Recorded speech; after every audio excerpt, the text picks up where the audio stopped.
Diamondbacks have had a strong and crazy week. Let's get into it.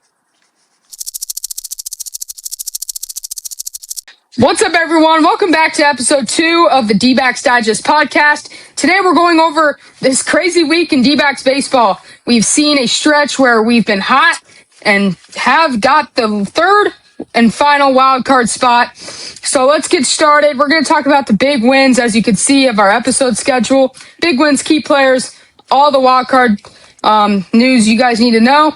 And let's get started with the big wins. So the Diamondbacks have gone 4-2 over the stretch, taking the series against the Athletics, winning the makeup game against the Cardinals, and splitting the first 2 games against the Nationals. But, you know, the biggest win of the week was definitely the 15-5 blowout. We can all agree on that. We beat the A's 15-5. The offense just exploded. Arenado has been great. Moreno has been awesome. We collected 15 runs on 16 hits. That's showing that, like, we can prove to everyone that our lineup is dangerous when contributing. What would you like to say? It's just great to see from this Diamondbacks team that was kind of being like around 500, under 500 the entire year, just explode like that. And now we know that we're capable of doing that like the rest of the season. Yeah, for sure. It was great to see just like the passing the baton. Landis talked about that last episode, in that series. Speaking of Landis, he cut his hair. He cut his mullet off. Comment down below what you guys think about it. And also, while I talk about this, here is our special D-Backs bucket. So if you guys comment on a video, we will put your username in this bucket. Every month, we will be drawing a name to shout out. Obviously, we're just starting content, so we hopefully get some comments, but stay tuned for this bucket next month.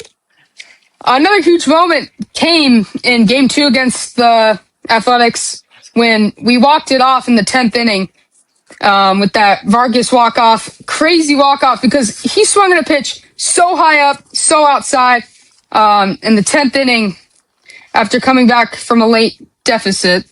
So we won that game 6-5. But those are the type of games that, like, we can build momentum on for a playoff push. Like, that's what we need, I feel like. That's just, like, playoff baseball right there, walking it off, clutch situations. And I know there was... they had 5 infielders actually in the field, right, Mega?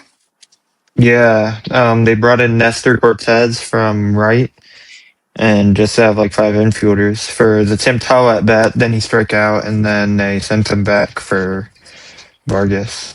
Oh, it's Cortez. But then came the makeup game against the Cardinals, which they made it up from, I think, middle June when we took a couple games there in St. Louis, and this was kind of the finale game of that series. And we picked up a 10-6 win. You know, our offense was great. We made it back-to-back games with 10 or more runs. So just great to see from the D-backs. And, it was an amazing thing, you know. Obviously, those wins were super, super good for where we are now because of that playoff spot we're in the wild card. Those games really came in clutch for us, especially scoring runs. Like, we're just adding runs to our run score total in the standings. And hey, you know, I love looking at those stats because it just shows what teams are scoring runs. It just shows that their pitching is the problem. Like the Nationals, I'm pretty sure they're still leading in runs scored. Their bullpen, terrible.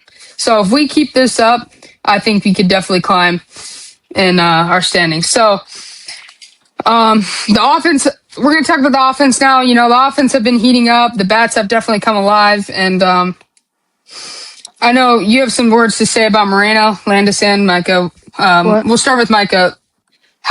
Moreno has just been insane right now. Yeah, he's been really good, batting over 300, leading all catchers. Just been playing a huge part in this team. May I say maybe the biggest part? He's been getting on base for, you know, the bigger names in Ketel Marte, Corbin Carroll. Even sometimes Vargas or Tim Tao would drive him in, and that's just producing runs, and it's really good. Yeah, for sure. Landis, what about you?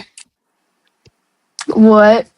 Well, you're a catcher, so like about just Moreno's hot streak. Moreno's always been my favorite catcher. Yeah. Over these 6 games, though, the Diamondbacks scored scored 42 runs, averaging 7 runs per game. That's a huge improvement from some of their slower offensive stretches. Because earlier in the season, we were like around 500, like Micah said, which our offense wasn't producing. And now that our offense are producing, we're winning games. Shocker. That's how it works. The lineup has also shown much better situational hitting. And when you talk about situational hitting, Micah, you talk about Vargas, Moreno. Yeah. Situational hitting. God, that pitch. And then Moreno. Dude, Gabby's lane, always open. That's situational hitting. And if we get more of our hitters to do that, like Moreno, we'll have the whole lineup like Moreno. Shocker. Instead of relying on the homer, we've been putting up quality at bats. Like Tim Tebow, we'll talk about him. One of our key players of the week. They've been getting on base, and cashing them in with timely hits. So yeah. But the key players. So a few guys stood out this week for me. I think we'll each talk about one. Moreno was definitely one. Obviously, he's like gone on base like 27 games straight. He came through with several clutch RBIs, including a 2-run single today. That gave us the lead, but we sadly lost. Tyler Locklear had one of his best games of the season against St. Louis, finishing with multiple hits while helping power the offense. And Micah, you got some stuff about Tyler Locklear, especially because of the deadline coming soon.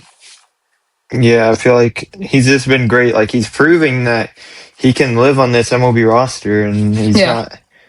I guess he was just in minors, a rehab for a little bit, but I feel like could have came up faster. We just didn't want him up, but as soon as he came up, he made an impact, which is really good. He's proving that he belongs on the roster. Even with this deadline coming up, I feel like we might move him to exchange for a first baseman, but I'm just not sure, because he's just been proving that he can come up in the big moments. He can get hits. He can get just hits in the right time. He's just been doing really good. Yeah, I would like Tyler Locklear even as a platoon hitter. If we get a lefty first baseman or even another first baseman like Luis Garcia Jr. on the Nationals, he's having a great year. I could see them make a move. I've seen articles about that, but moving on to our next key player, I said Brandon Pfaadt continue to give the Diamondbacks quality innings. The bullpen also stepped in close to those games too, so it helped him get the dub. Especially during the extra inning win over Athletics, the bullpen was great, closing it down. Otherwise than Paul Sewald, but Juan Murillo did great closing it down. Geez, Paul. Which we talked about Sewald in the last episode about closing the role, so go check that out if you want to see more about that. I would like to put Tim Tebow in the talks here. He's upped his average to 241. Earlier this year, he was batting 170. Yeah, I feel like when he came up to the majors, just this recently in his MLB stint here, I feel like he started off with maybe a 210 to 15 average, and now he's up there. It's just amazing. Yeah, it's technically you're technically an MLB hitter now. You're not below average and average for the MLB hitter. The average batting average for an MLB hitter is close to 240, but 230s I think, and he's above that now. So I would say he's a major leaguer now. He's proving that. Even though the D-backs lost today in the game, though, we won 4 straight before that. So, you're going to lose games, but obviously that was a frustrating one. It's the Nationals. We would have loved to win that game. And we've won 9 of their last 11. This shows that we're putting in the work to get that wildcard spot. And that's exactly what you want to see, especially when we're trending into the right direction. But that's what you want to see, especially leading to the deadline, which is August 3rd, man. It's coming up. It's coming up in a week or so. So I'm excited to see moves for sure. But we're going to talk about that very soon. But first, Diamondbacks are in a wild card race. If the front office decides to add another reliever or a right-handed bat before the deadline, we could be so good. And Micah, do you have any guys that you think would be pieces for pitching? I know there's a lot of pitchers out there that could be getting sold to other teams. Do you have anything on that? I don't have any very specific pitchers that I would really like that I would want the D-backs to really pursue, but maybe a a right-handed starting pitcher because we lost Corbin Burns and Ryan Nelson for a little bit longer than we thought, obviously, but just like a good like doesn't have to be great, doesn't have to be really good. It could just be a decent like kind of filler guy. Maybe like I don't know, like mid threes, high threes ERA would be great for us. Get people out, soft contact, low whip. Yeah, I feel like that would be great for us. I've seen some guys say Freddie Peralta to Arizona. How I don't know how you think about that. I think I talked to you earlier about that, and you said that wouldn't be a fit. But anything to really help the team. But I also have one. Do we see the Diamondbacks getting Tarek Skubal? I mean, this is something. Obviously, this is definitely a hot take. Like this is definitely like not probably going to happen. But you see that because he obviously he grew up in Arizona. He went to high school here. He got drafted by the Diamondbacks, then went to college, and then got drafted by the Tigers. Could we see a reunion? I mean, I'd obviously love it. I mean, it's Tarek Skubal. I mean, I don't know like how high the Tigers would be selling him at. Like, I don't know if they want players now to help their lineup, but I would like predict that they would want prospects. Well, Which yeah. we have prospects. Yeah. We have prospects, just I don't know that they would like we don't have like a lot of like top guys, prospects, yeah. like you know what I mean? Like Dodgers, James Tibbs or whatever. But when you talk about the If he goes to the Tigers, Dodgers, yeah, being D-backs fans, you don't want to see that. any move to the Dodgers is bad. But also, talk about the Tigers. They might buy, dude. They're 4 games under. Like, there's a real shot they could buy at the deadline. So we'll see. But I think that's all for today. D-backs trying to get to the deadline and buy, obviously.